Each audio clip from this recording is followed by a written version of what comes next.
to the chat. Tyler, why don't you get us started off? Cool. Thanks, Anastasia. So first off, I just want to say thanks to Alex and thanks to Anastasia for inviting me onto this first session. Excuse me. I think we have some really cool things planned for future sessions as well. But what amazing timing to have this one the day after the most recent interest rate announcement, right? I'm sure there's a lot of people on here that are wondering what the heck is going on. So my goal for this session, personally, my segment is to help break down what the announcement was yesterday. What does it mean? What does it mean for future?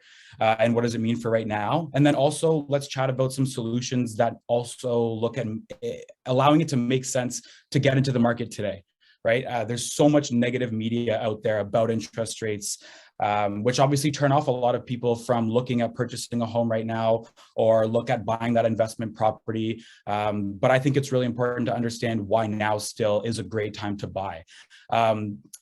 I know it's kind of a cliche to start off with a quote, but I'm totally going to do it.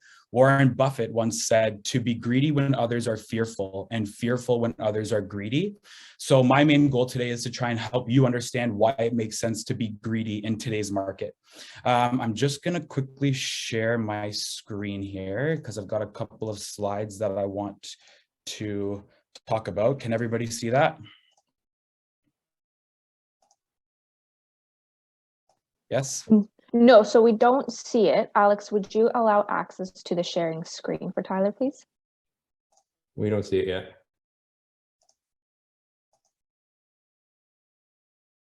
Now or no? Not yet. Okay, cool. Well, you know what? I don't necessarily need my slides if I'm being completely honest, and I'll send them out after in an email, which is totally fine. You're good to go. I'm getting the green light. All right, let's try it out. There's something coming through. There we go. Can you see that? That works. Okay, perfect. Give me one sec, and there we go. Okay, we're good? Yeah. Awesome. So obviously we had the rate announcement come out yesterday. What the heck does it mean? What's going on in the market? Let's really dissect the wording of the announcement yesterday and kind of pull back that first layer of shock, because when the headline you read, interest rates go up by 50 basis points, the initial reaction is, oh no, that's obviously not a very, very good thing, right? So let's talk about history. At the beginning of this year, we can see from about November until March, the overnight rate remained steady, where we saw the first increase in March. Since then, we have seen 6 increases over the last 7 months, which equate to about 3.5% total increase in that 7-month period. The first thing to understand is that this is not normal, right? This is not something that happens all of the time. We're definitely in unprecedented times, and I'm sure everybody's sick and tired of hearing that phrase, as am I, but it really does describe the period of time that we're in right now, especially from an interest rate environment. We have obviously the COVID-19 pandemic that had played a part in this sort of situation we're in today, as well as what's going on in Ukraine, right? So if we take a look at what's happening in these two charts, we can see that in March, the first increase was 25 basis points, and then it continues up and so on. One thing that is directly related to these increases, and I'm sure a lot of us on this call understand and know, is inflation. Inflation is one of, if not the largest driving factor of why interest rates are increasing. So if I flip to my next slide here, it shows the Canadian inflation rate history from about the same period as the graph before. In June, we can see that inflation reached its peak at 8.1%, which was the Canadian inflation rate. And then if we go back to the slide, we can see a full 1% increase, which was the largest single increase this year, occurred in July, which was a direct response to the inflated inflation rate in June, right? So what the Feds have seen through this is that increasing interest rates obviously help bring back down inflation rates. What the bank has said, and they've made it very clear, that they will continue increasing interest rates until they start to see inflation levels come back down. To quote exactly what they said in that interest rate announcement, they said that they'll continue to take action as required to achieve their 2% inflation rate target. CPI inflation is projected to move down to about 3% by the end of 2023 and return to their target 2% by the end of 2024. So what does that really mean for us? it means that we should hopefully see rates start to kind of stabilize with where they're at today.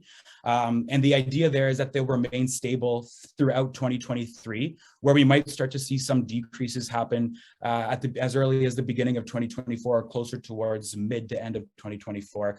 Some economists are saying it could happen as early as the beginning of 2024, right? So in the announcement and pulling back that first layer, we obviously see that 50 basis point increase. But what a lot of people don't know is that banks were actually, or economists and forecasters rather, were expecting a 75 basis point increase. So if we dig a little bit deeper into understanding that they actually went 25 basis points less than what was expected, that could give some sort of indication that, you know, the Bank of Canada is getting to a level where they're a little bit satisfied where things are at. They're going to take a much more data-driven approach to making additional decisions on if rates should continue to rise or stay stable. That's really quick kind of Coles Notes version in a nutshell of what happened yesterday. But what does that mean really for people today? So if we take a look at this next slide, it kind of exhibits what we're looking at with regards to impact on your monthly mortgage payment. So on the lower side, if you've got a balance of around $250K on your mortgage, you're going to see about a $78 per month increase. For those with higher mortgage balances, say near $1 million, you'll see about a $309 increase to your monthly payments. And for a lot of people, this does make a big difference, right? So I think, again, it's very important to understand some solutions that make sense in today's market that can help kind of bridge you over for the next 1 to 2 years until we get to a level where rates are going to start to come back down, right? So looking at... Tyler, just a quick question that I may have missed it and you may have said it. The amount of increase was that per percent or based on current interest? This was based on the most recent increase. So based on the 50 basis increase, you'll see some impacts here, right? So this is just a high level. Everybody's situation is a little bit different, but this is mainly what you can go based off of on a high level example. Okay, so specifically looking at some solutions that we have put in place, or at least looking at why it's a good time to buy right now. Alex and I were talking, and we felt that Burlington is a great market to highlight as an example of somewhere where it makes a lot of sense to buy a property today.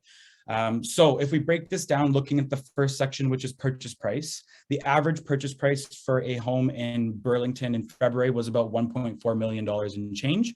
Whereas in September, it's come down to about $1 million in change, almost a $410,000 difference, right? Which is huge. And then from a down payment perspective, what does that really mean for funds that are coming out of your own pocket? There's about $82,000 in savings personally for yourself, just from a down payment perspective, looking at purchasing in February versus purchasing today. So then the big question from that is what a lot of people are asking: what does that mean for my monthly payments? When you see interest rates in the low to mid 2% range, which is where they were in February, looking at them today, where we're now in the mid to high 5% range, you would obviously assume that payments today are going to be significantly higher. However, that's not the case, right? In this example here, we can see that there's actually only a $30 monthly increase or a $360 annual increase in your monthly payments by purchasing a property today. So again, recapping this idea, you're saving about $82,000 in real hard cash by purchasing a property now, as opposed to buying when the market was super high in February, and it's really only costing you an extra $30. So based on what the strategy says there, you purchase a property today, you're marrying the home, but you're only using a short-term rate. Maybe we take a 1 or a 2 year fixed solution. And then after that 1 or 2 year fixed term has come to maturity, the hope is that there's some equity built up in the home, your principal balance would have been reduced a little bit. And then at that time, maybe we look at locking into a 5-year fixed term if that is something that you're interested in, or maybe we do a 5-year variable rate if you're a little bit more subject to variable, right? So again, this really highlights the importance of being updated and making sure that you have the most accurate information in front of you. Because again, if you just read the headlines, you would never know that this is still possible, right? To get into the market at some very decent prices at only $30 more a month for your monthly mortgage payments.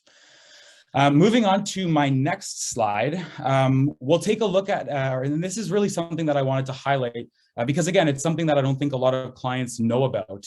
And it's a solution that I've done for a lot of my personal clients a lot this year. And it's actually won a lot of deals for myself because we can show clients how much they save from a cash flow perspective. Right. So the idea I want to highlight here is taking a look at a mortgage and a line of credit style combination approach, as opposed to a traditional mortgage amortized over 30 years with a fixed or a variable rate. So we're using a random example here of a purchase price of $1.5 billion. Minimum required down payment on this will typically be 20% or $300,000, meaning that we would need financing for about 80% of that or $1.2 million, right? So in the first scenario, I assume we take that full 1.2 million amortized over 30 years with a variable rate today, taking into account the rise yesterday. Your monthly payments are going to be about $6,800 and change. And that's just straight variable mortgage. Scenario 2, we look at going with a fixed rate mortgage. Traditionally and historically, fixed rate mortgages will always be a little bit higher than where variable is at any given time. So in this case, again, 30-year amortization, total loan amount is 1.2 million. On average, with a shorter term fixed solution, you're looking at about $7,000 and change per month for your mortgage payments. Now in scenario 3, we're looking at what I was referring to earlier, which is a combination approach to your mortgage where you have a line of credit and a mortgage. So with most banks, mostly all of them will allow you a maximum 65% of the value of your home to be taken as a line of credit. And because we know max financing is 80%, we'll take that extra 15% as a traditional mortgage, similar to that of scenario 1 and scenario 2. So again, breaking it down 15 and 65, 15% would equate to about 225K. That's amortized over 30 years. If you take a 1 or a 2-year fixed rate, your monthly payments on that segment alone are going to be about $1,300 and change. The line of credit portion, your minimum payments are actually going to be interest only.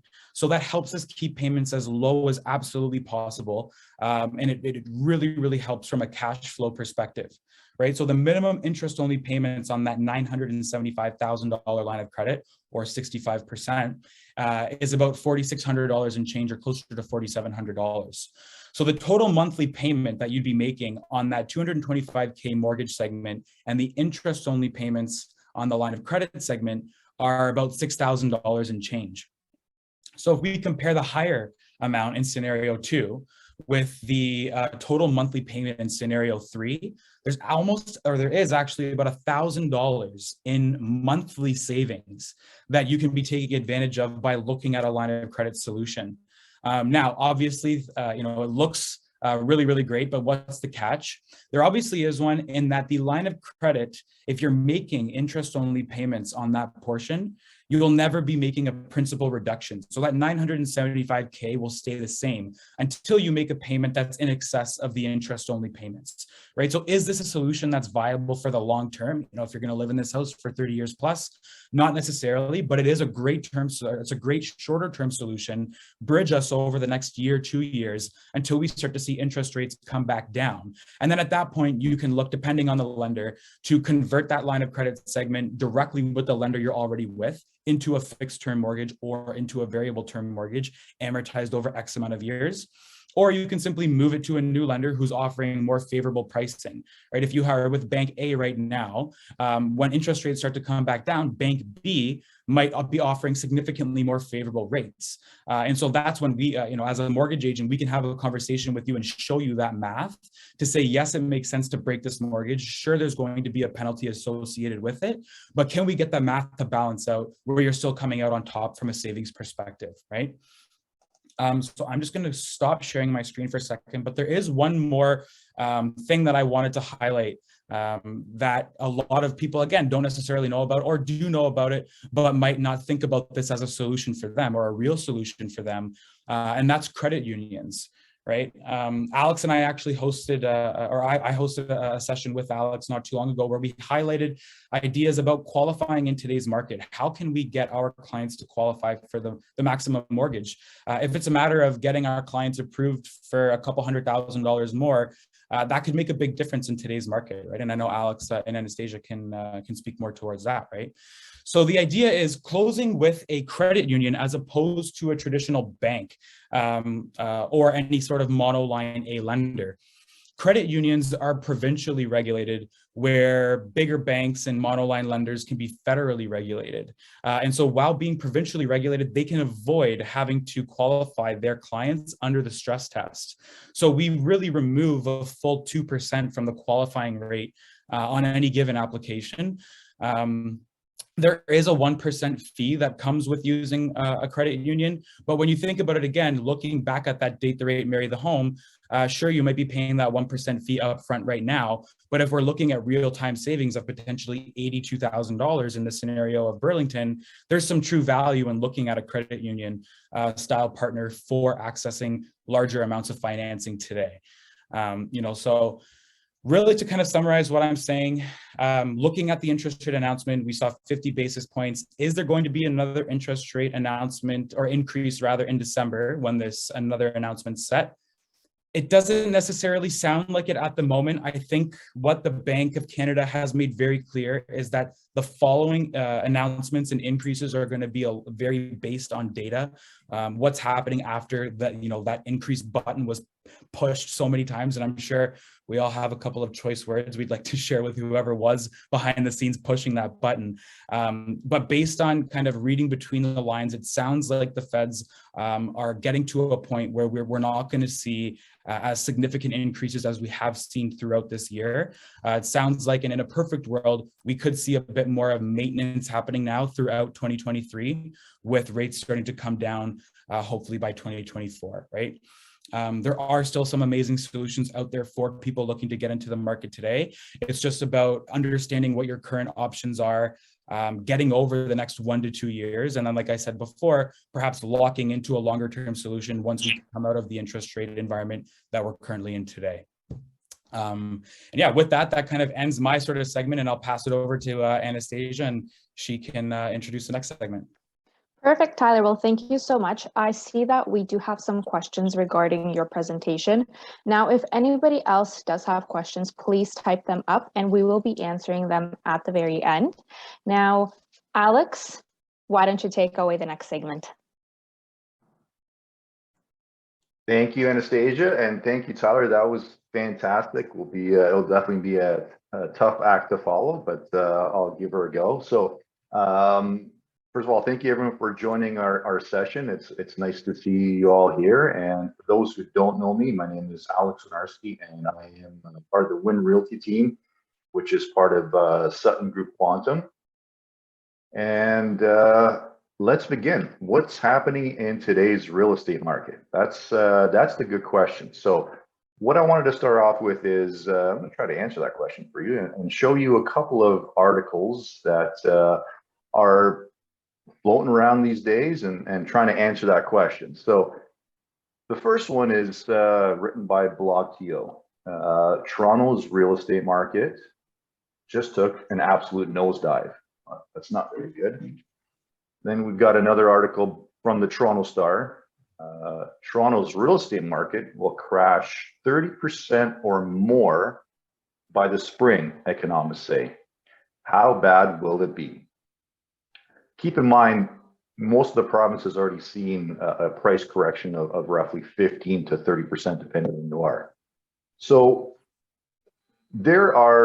every day you're seeing articles such as these ones, how the crash is here, 30%, all these numbers, this and that. And I don't know how that makes you feel, but me being in the real estate market as a realtor, having to listen to this, I mean, one, it makes me pretty anxious, but two, it kind of gets me worried. So then I started, look into some of these articles, and let's go back to this first one here. So Toronto's real estate market just took an absolute nosedive, okay?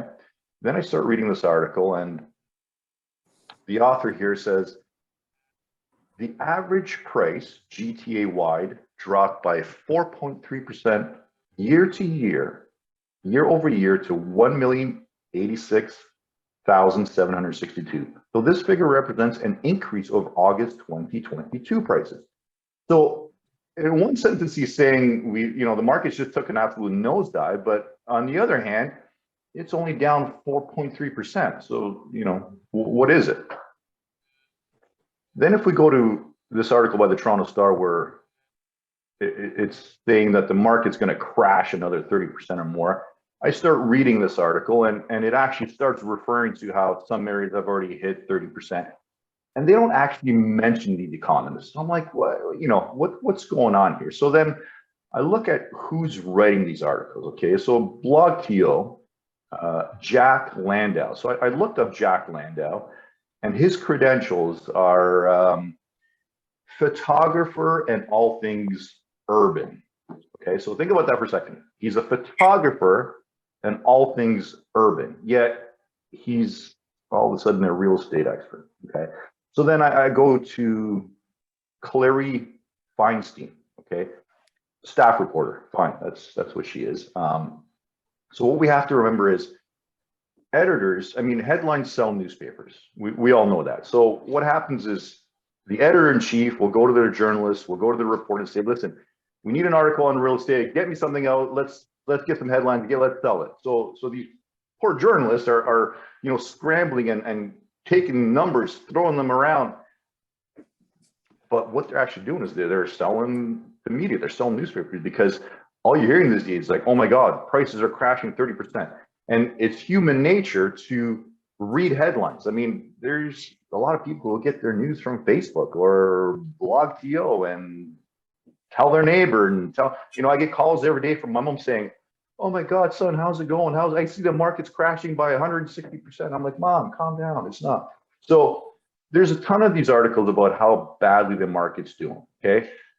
And then there's also articles such as this one here, where this one's CTV News. So GTA home prices show signs of stabilizing, even as they post year-over-year decline for first time since the correction began.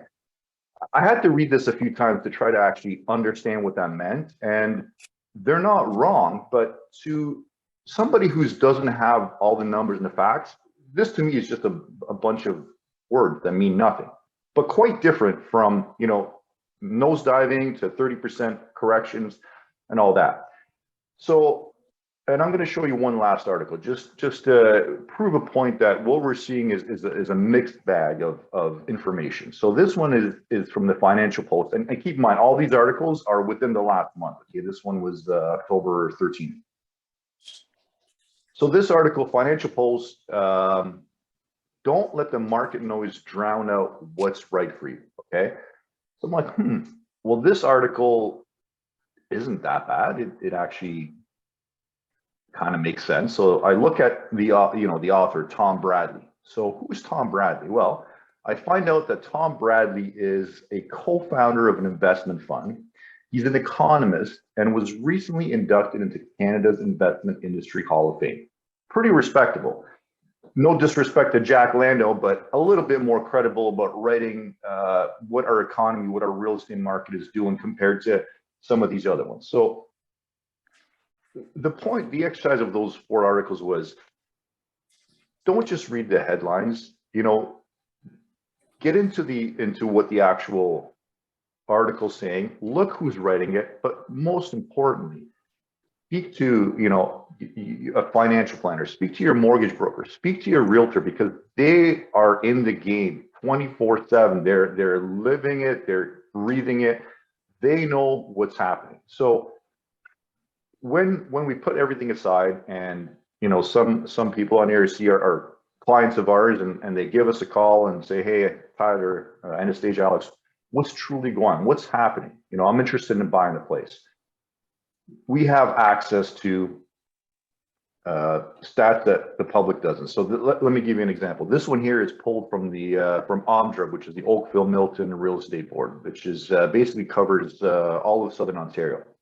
I could pull up everything. If you look at the top here, all the different price ranges, all property types, sizes, bedrooms, years. I could zoom, I could say I want a house that was built from 1990 to 1980 to 1999. It has 3 bedrooms, it's 2,000 square feet, and it's this price. And it's going to give me this information, okay?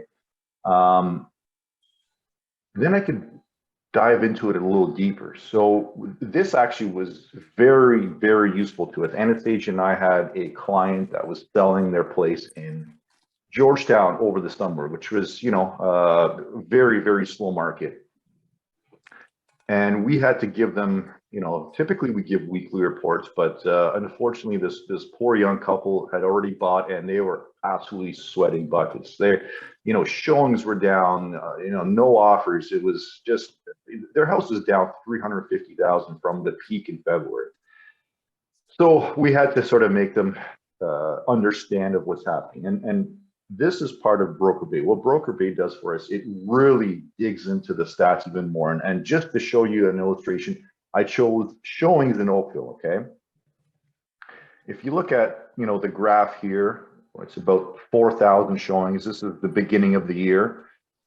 If you look at it across, we're hovering in the 4,000 range, 3,000 to 4,000, 3,000 to 4,000.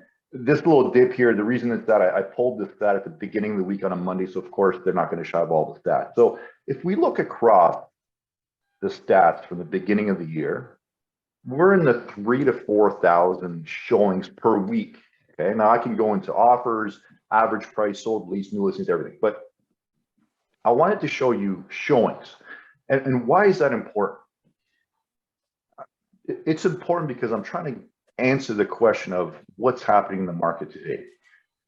When we went from our peak in February, March to now where we're kind of on the downturn, but we're still getting the same challenge, that tells me that buyers are still there, but they're taking their time. They're seeing properties multiple times, 2, 3, even 4 times. They're bringing their parents through, they're bringing their sisters through it, husband, whatever. They're seeing multiple times the properties that they're interested in, okay? Not only that, but they're looking at other properties that are in the neighborhood. Whereas in February, you would literally pull up to a home, wait till the showing ended, you had a blank offer in hand, and gave it to the other agent and said, here, what's it gonna take to get this house? Well, those days are long gone, okay? We are in a market, a balanced market where you can write up an offer with a finance condition, okay? You can call up town and say, hey, this is $1 million. Do I qualify? And you can go in with an inspection condition, which actually blew my mind away. You're buying a $1.5 to $3 million house, whatever, in February, no inspection. Forget about what happens when you get in there and you've got a moldy attic or a cracked foundation or lead pipe or whatever. You're going in blind. You're buying a property, you're buying a home, your biggest investment without inspection. But unfortunately, that's how it was done. That was our real estate market. So we are back to conditions. As a matter of fact, I'm starting to see conditional sale of homes, which means, let's say I put an offer in on a home.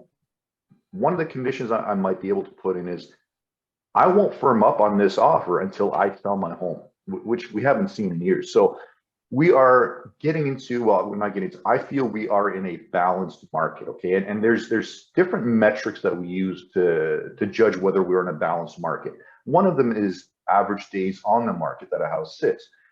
Anything below 3 months is considered a seller's market. And just to give you a reference point, February, March, we were 0.7, 0.8, just shy of 1 month, okay, in most regions. And what that means is that if it would only take 0.7 of a month to sell all the listings that were out there, every listing, okay?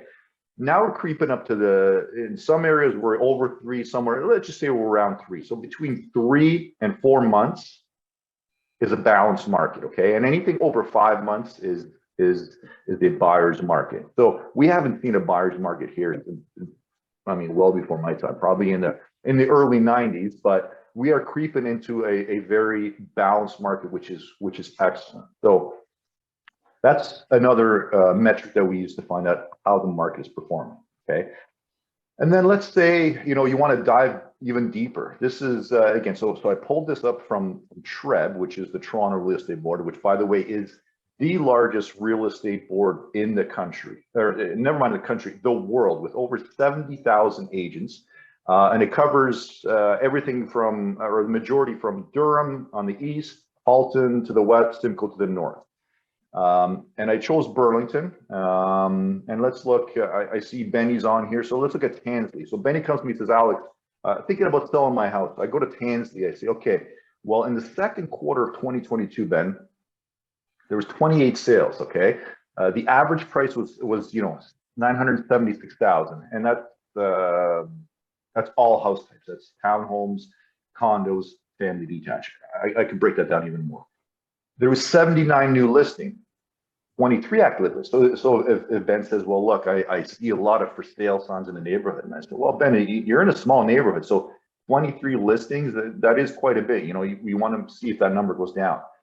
Then we go into, average selling price compared to listing price. So 100%. So basically what that's saying is if a home is listed for $1 million, it sells for $1 million on average. And there you go. Look at this number at the end here, 12. The number 12 represents average DOM, which is average days in the market. So it takes an average of 12 days to sell a house in Tansley, in Burlington, okay? So where are we at today? Well, if we look at the historical annual stats, and if you see I did from 2010 to 2020 for a reason, because that's before this madness took off and pre-COVID. If you go back to 2010, the Toronto Real Estate Board had an average of 85,000 sales. Okay, look at the average price, 431,000. Now look at the next few years, 2011, 2012, 13, 14. We're in the 85 to 92,000 sales. Average prices, they're appreciating nicely, 5 to 7% every year. And then we get to 2015, 101,000, right? It's a nice little jump of, 60 some odd $1,000, pretty good jump. And then 2016, we've got 113 sales. Fantastic. Great year to be a realtor, okay? But look at the average price, over $100,000, 107,000 now. 2017, if you remember, we had an unbelievable start to the year. January, February, March, April were booming, and then the federal government says, oh, we better slow things down here. So they introduced the foreign buyers tax. What that did was that drove the sales down, but because the first 4 months were so insane that the average price for the end of the year still closed up 822,000. Now these average prices, just to let you know, that's at the end of the year. So they take that end of January, okay? But then you go to 2018 and sales drop off drastically because we're feeling the hangover from the foreign buyers tax. And look at that. For the first time in, well, we could go back, but the first time, according to this draft, we actually dropped on average, okay? We were down almost 40 some odd $1,000 there.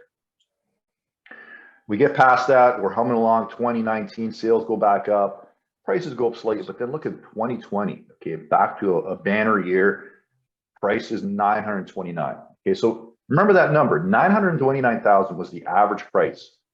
And we're talking 18 months ago, because 2020, you gotta remember this. No. Oh, no, okay, sorry. Sorry. If you can put your microphones on mute, please. So 2020, we're at 95,000 sales, and we're average price of 929,000. So remember, this is about 18 months ago, 20 months ago. Fast forward to 2022. Okay, look at this. January, typically always slow, but just under 6,000 sales. But look at the price. The average selling price of all property types in the GTA, $1,242,000. February, we've hit the all-time peak, 1,334. Okay, what happens in February? Well, the market was already starting to correct itself. Just like back in 2017, there was a sense out there that this is unsustainable. Things are, things were starting to feel a little bit off. Things were starting to correct on its own, but with the inflation hovering around 4.5%. lots of pressure on the government to start cooling the housing market down. They start implementing the new rate hikes in March. We see March, okay, it dropped at 1.299. April, we got another drop, 1.252. May drops again, June. But look at the sales numbers. You know, April and May. May is historically the best month to sell. Okay, we average around 12,000 sales in the month of May. Now that's 7,000. Okay, but look at the average prices. They're going down, down, down. Now we get to July and August. I mean, July was, you know, under 5,000 sales, which we never see. We bottomed out at 1,073,000. Now look at, if you compare that just to a few months earlier in February at 1,334,000. We're talking, you know, on average, 200 and change, $250,000 in difference just in a few months. But then something starts happening in August and September. We start gaining a little bit of a momentum. We go from a low of 1,073,000 to 1,079,000 in August to 1,086,000 in September.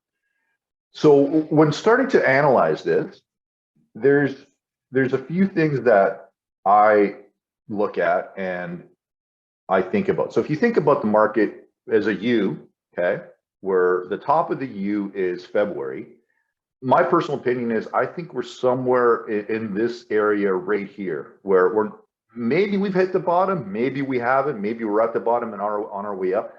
I don't know, but according to the stats and just the general feel out there, it kind of feels that way. And there's a few things that, you know, we're trying to gauge, and the interest rates are obviously one of the most important things. But if we start looking beyond interest rates, you know, I'm not sure if you're aware, but Canada has 400,000 to 500,000 new immigrants every year into the country, and half of those are settling into the GTA. Okay, so people got to live somewhere. So what happens is, and we're seeing this is very evident, they come into the GTA, and because a lot of new immigrants don't have the credit here, they start renting.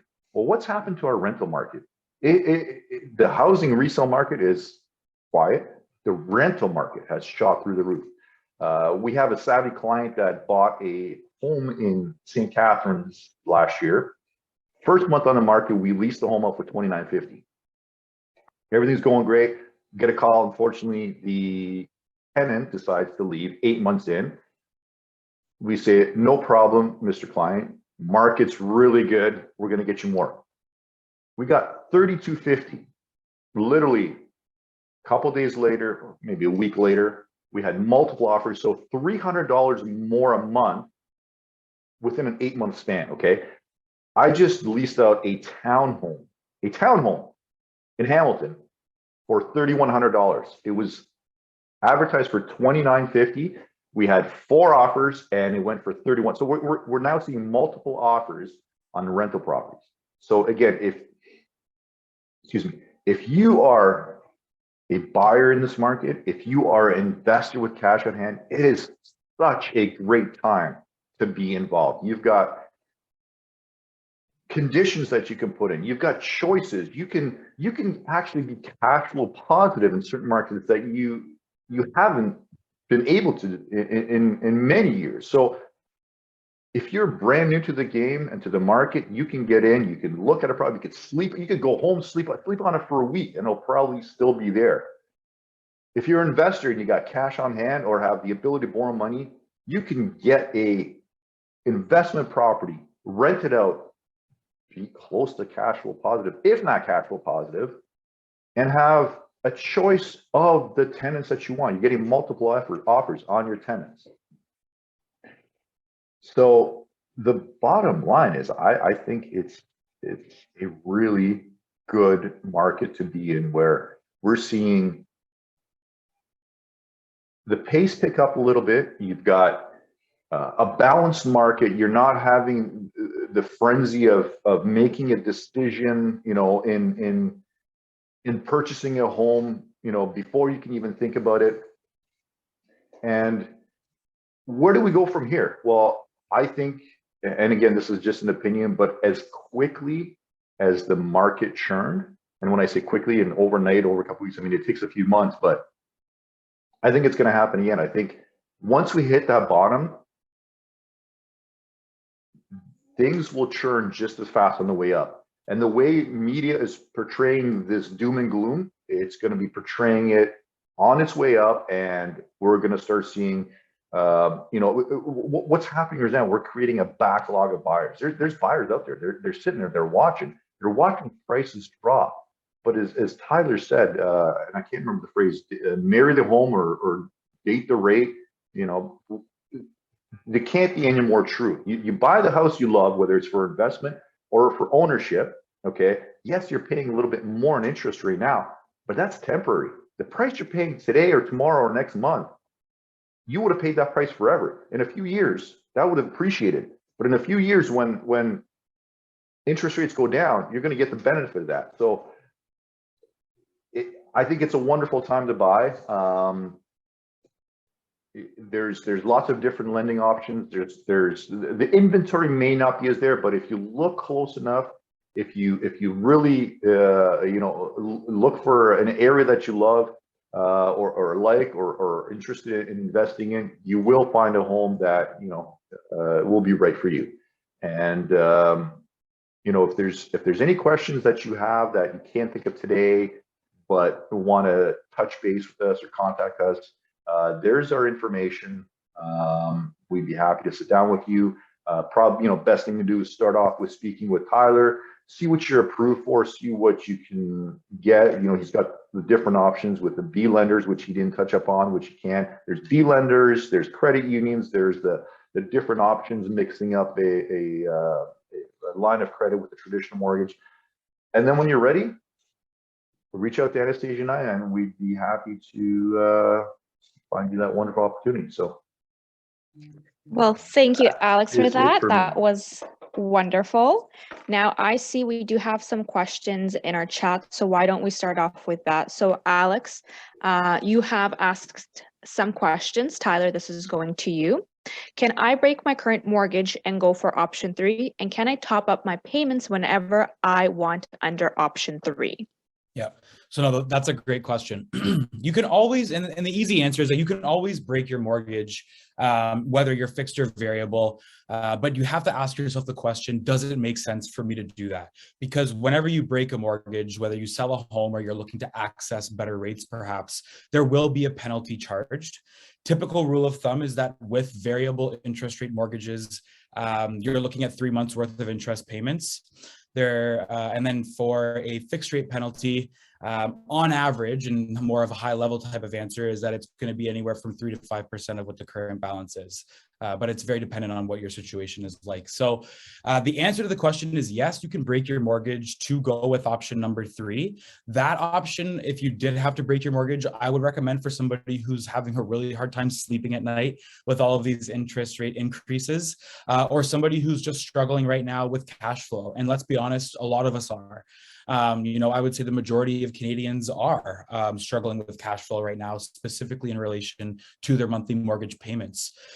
So yes, you can break it, but it's very good to have a conversation with your mortgage agent or with myself to understand if that option makes a lot of sense for you in that time. Part 2 of that question was, can I top up my payments whenever I want under option 3? Absolutely, you can. So I like to use the example of somebody who's commission-based for income. In some months, you might not have as high of income as you would in others. So think of it this way. In the months where you're not earning as much money, you make the interest-only payments. In the months where you have a little bit of extra cash on hand, maybe you top up that monthly payment to a larger amount that goes beyond what the interest-only payments are. The best part about that line of credit solution is that the term is fully open. So another example, if you won the lottery, like I'm sure we all wish we did, you could write a big, huge check for that. In my example, $975,000, bring it to the bank, and they're not going to charge you a penalty at all to pay that $970K off. So you can make a payment as high as you'd like. The only thing to keep in mind is that minimum payment is always going to be interest only. I think that takes care of that question. Perfect. So the next question is, Regarding the credit unions as lenders, how do they compare in terms of rates versus the traditional lenders slash the big banks? Yeah, that is a really good question. And thanks for asking that one, Mirko. So the easy answer is that they actually don't really differ all that much, if I'm being completely honest. The biggest thing to take away from credit unions that qualify without that stress test is that 1% fee that gets charged. And that's very common with B lending, which again, like Alex mentioned, is something I didn't really get into today, but it is a very good solution for clients that might be looking to qualify for a higher purchase price. Going back to credit unions, the really kind of biggest downside to working with them is that 1% fee. So whatever your final loan amount is, the banks will keep 1% of that from the advance at time of closing. And it's up to the client or whoever it is to bring in the extra money required from their own sources, right? So with regards to rates, they're really not that far off from where other A lenders are at. Obviously, when we work with B lenders, their rates are always going to be a little bit higher. But for credit unions, it's a bit of a mix. You're kind of in between A rates and B rates. It's almost an in-between type of solution between A options and B lending options. So again, rates really don't differ too far off from where A rates are at. And that's specific to today's time. There are times where credit unions will increase their rates to a point where they're not really favorable, which is what some people think. But yeah, they're really not that different. Mirko, did you want to expand on that? I think you had something that you wanted to say. I don't think that we mentioned in our previous conversations this option about credit unions. I know that the B lenders were some other banks that are not traditional lenders, and obviously their rates are higher significantly. But these credit unions, with this 1%, we're talking about applying 1% of, for example, 1.5 million. And this is something that can come out of on top of the down payment, or like where is it coming from? Yeah, so let's use a $1 million loan or $1 million purchase price as an example, and specifically for a purchase style transaction. So with $1 million purchase price, your down payment is going to be $200K or 20%. Your loan will be $800,000, right? In the case where you work with a credit union, that 1% fee gets deducted from the advance that the lender sends to your lawyer. So $8,000 will be withheld from what the banks send to your lawyer. And so when you have your trust ledger at time of funding, there's going to be $8,000 missing because that's what the bank has held back as their 1% fee. So you would be responsible for bringing in that extra $8,000 to make the down payment whole. Right? So it would be on top of the down payment itself. It's not like they can loop it back in. It's something that you have to bring in from your own sources. But we're talking about rates which are comparable to the big banks. Yep, correct. And significantly lower than the B lenders? I wouldn't necessarily say significantly lower, but in most cases, they are treading lower than where the average B lender is at, for sure. Do they also adhere to this kind of like lock into some rate and then keep it for 120 days or something like that? Is that still available through the they do? Yeah, they do have rate hold options available, but depending on the credit union, they're a lot shorter. So average rule of thumb for everybody else listening is that if you do get a rate hold, A lenders or bigger banks will allow you to secure that rate for roughly 120 days. Some are a little bit lower at 90. Credit unions, there's some that just say no chance, we don't do rate holds at all. Some will do shorter term rate holds, maybe for 30 or 60 days, but it is really lender dependent. It's not very common for credit unions to allow rate holds, but again, some of them absolutely do, for sure. Okay, fantastic. So on to the next question. We're answering a few more, and then the rest will probably be emailing just because we are running a little bit behind.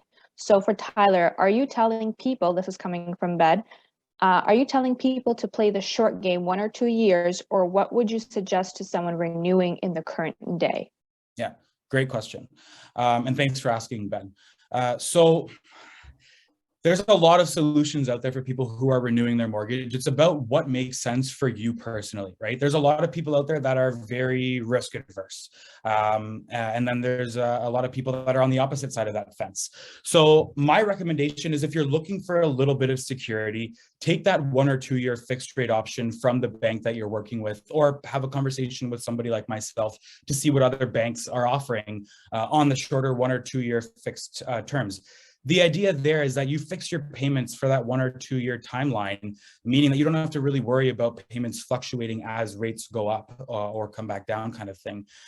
So the idea again is lock in 1 or 2 years. After that time has passed, we should be subject to an environment where interest rates have decreased quite significantly, maybe back to that 3 to 4% range. And then at that time, if you are somebody who says, you know what, Tyler, I love the fixed rate solution, I don't want to have to worry about my payments changing, let's lock into a 5 year fixed at that time where rates are going to be a bit more normalized and we don't have to worry about interest rates changing, you know, what feels like every hour on the hour, at least from my perspective anyways.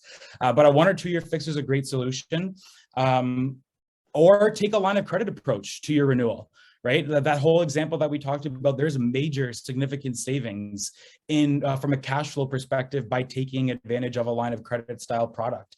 Depending on the amount of equity in your home and what your current balance is, you could actually take your full mortgage and put it in a line of credit. So if your mortgage balance is 65% or less than the value of your home, you can actually put the full amount of mortgage on your property in a line of credit product, which will keep payments as low as absolutely possible, right? So if there's people that are suffering from, interest rate increases, look at doing, maybe the line of credit solution for 1 or 2 years. Sure, that balance, the principal balance isn't changing, but you really have some strong savings there, from a monthly cash flow perspective. So there's a lot of really great solutions. And Ben, I'm happy to take this conversation offline. But for right now, the general consensus is maybe do a 1 or 2 year fixed term for now, or if cash flow is a really big concern, look at a line of credit solution for your renewal for sure. Thanks, brother. Fantastic. So we're going to do one more question before signing off. However, we do have the other questions written, and we will be contacting you directly with the answers. So the last question of the day is, Alex, this is going to be going towards you. How do you compare the dynamics in Burlington currently versus last year? I have an impression that there are very few listings appearing in that region, and that question is coming from Mirko. You're correct, Mirko. I mean, that's unfortunately part of, when you see fewer sales, there's usually fewer listings. And, in a perfect world, as a buyer, the sales price would be down and there'd be lots of available listings. So we are seeing less listings available, but there's still, people are still moving, people are still selling. There's still, lots of great properties out there. I know you're very active and you look at things, so there's nothing that's going to get past you, but that's a true statement. There's less available, but with less homes being available on the market, you're also competing with less people. So when the right property does come up, there's a good chance you're not going to have to compete with others, and you'd be able to negotiate and come in with conditions. So I guess, to answer that, your realtor is going to have to do a better job of finding you the right property.